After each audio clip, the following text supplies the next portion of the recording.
Paano tayo magta-transfer ng funds magsimula sa ating GoTime account papunta naman sa BPI Bank? Kung di nyo pa nasusubukan, ito na ang inyong beginner's guide at ituturo ko sa inyo step by step. So alam nyo rin ba na may 3 free bank transfer ang GoTime na walang transaction fee?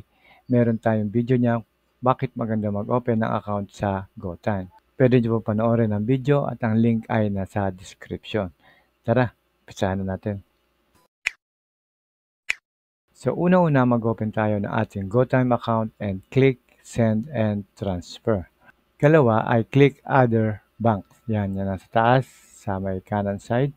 And then lalabas na yung mga list ng mga bangko. Yung pangatlo, yan yung BPI.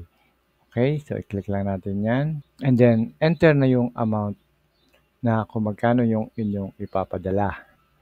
And click natin yung next. Okay, dito enter naman natin ang ating BPI number, account number. Okay? Kung hindi nyo pa alam ang inyong BPI account number, i-download nyo lang ang BPI na app mula sa inyong cellphone and then install nyo. Once na na-install nyo, i-run nyo lang and then makikita nyo na kaagad from the app ang inyong. And then sa BPI account ko, meron akong 2 account. So, mamimili ka lang ng isa dyan. Okay, so kunin mo lang yung savings account number at yun ang ipipaste natin dun sa ating GoTime account. So balik na tayo sa GoTime account and then once na enter na natin yung ating account number, so next is enter your account name. Yan, enter lang natin yung ating name na dapat eksakto dun sa account ng BPI. And then ang note naman ay optional. Pwede nyo lagyan, pwedeng hindi. So ako nilalagyan ko para alam ko lang as reference. Okay, tatanungin ka rin niya, what is the transfer for? So pili ka lang dyan. And then dito mapapansin nyo, no transaction fee. Kasi meron siyang feature na meron free 3 transfer per week. At 8 pesos lang ang kanyang transaction fee. Imagine sa iba, charge ng 18 to 25. And na-experience ko yan. Kaya dito, ang gusto ko ay 8 pesos lang ang kanilang transaction fee. And then, enter natin ang passcode for verification. And then, yan, makikita nyo na transferred.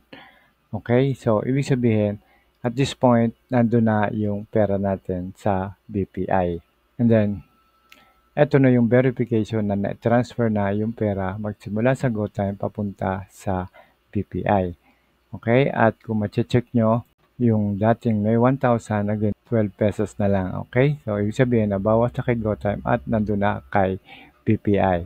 Okay, so sigurado ko dahil ginagawa ko na to before, nagawa ko na to before at nandun na yung aking funds. Okay, so meron pa tayong ibang mga GoTime videos na po pwede niyong panoorin. So una, kung paano tayo mag-open ng account sa GoTime. And ikalawa, paano naman tayo magta-transfer ng pera o ng funds magsimula sa GCash papuntang GoTime. Okay? So kung meron pa kayong mga katanungan, i-comment nyo lang po sa baba. At huwag nyo rin pong kakalimutan na mag-like, subscribe, and hit nyo na rin ang bell para updated kayo sa ating mga future videos.